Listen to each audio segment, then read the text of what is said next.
Hello, my friends, Evolutionary Energy Arts family. I hope you guys are doing well. Hope you're doing really well. So we have a major 7.8, that is a biggie. A 7.8 earthquake hits near the coast of Alaska. And there was a tsunami warning that was issued. Thankfully, there wasn't a deadly tsunami generated. But this is a eye-opener in many ways. So this one hit let's see, at 6:12 UTC on the 22nd. The agency is reporting a depth of 28 kilometers or 17.4 miles.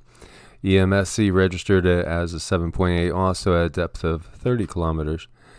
And so the epicenter was located about 61 miles south-southeast of Perryville and 524 miles south-southwest of Anchorage. There are only a few people living in that area, thankfully. They estimate 1,000 people probably felt the shaking. But basically, based on all the available data, hazardous tsunami waves were forecast, but it has been canceled, thankfully. So we can see the area there with the wave activity. And this is the area where the quake occurred. Now, when we look at how energy transfers, it usually will transfer down into the Cascadian area from here.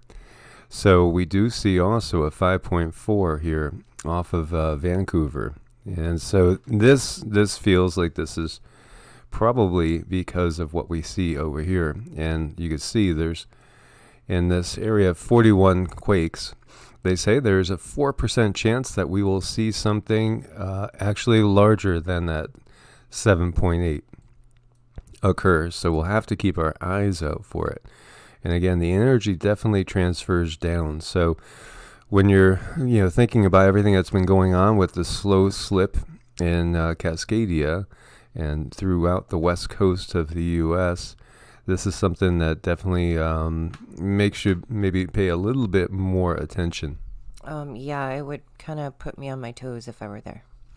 Yeah, most definitely. So we will keep an eye on that. And by the way, Alaska gets some really large quakes. And in 1964, the Good Friday earthquake happened, and this one was a whopper. This one was a 9.2 megathrust earthquake. And this is the most powerful quake recorded in North American history. The second most powerful quake recorded in world history. 600 miles of fault ruptured at once and moved up to 60 feet, releasing about 500 years of stress buildup. So you had soil liquefaction, fissures, landslides, you name it. You can see the photo here. Just whole sections just collapsing.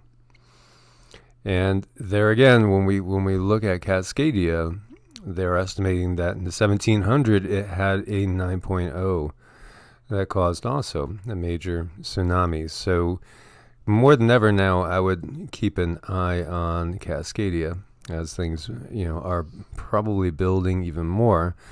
So we have a green fireball captured over New South Wales during a thunderstorm. Yeah, yet another. We've been looking at the sky all the time. And you can see it over here. There's videos here for you guys to play. More fireballs. They're beautiful. I can't get enough of them. Well, let's hope we don't see a sky filled with hundreds of them at once. Then we will have enough of them, that's for sure. And you can see it here just streaking through the sky.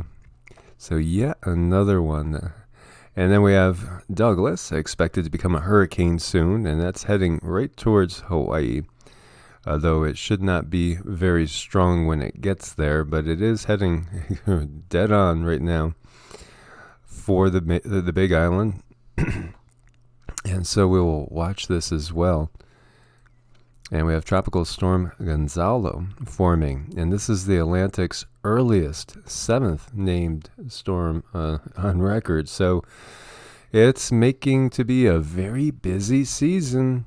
We've been talking about that as well. So the previous record holder for 7th earliest storm was back in 2005, and that was Gert.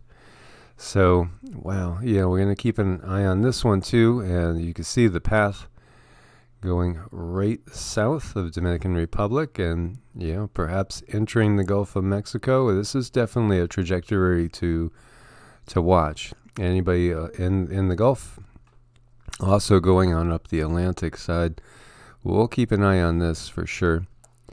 So, guys, as always, I want to thank you for your support on Patreon and Ko-Fi. Stay safe out there. Make sure you have all your preps done as best we can. God bless and namaste. Namaste.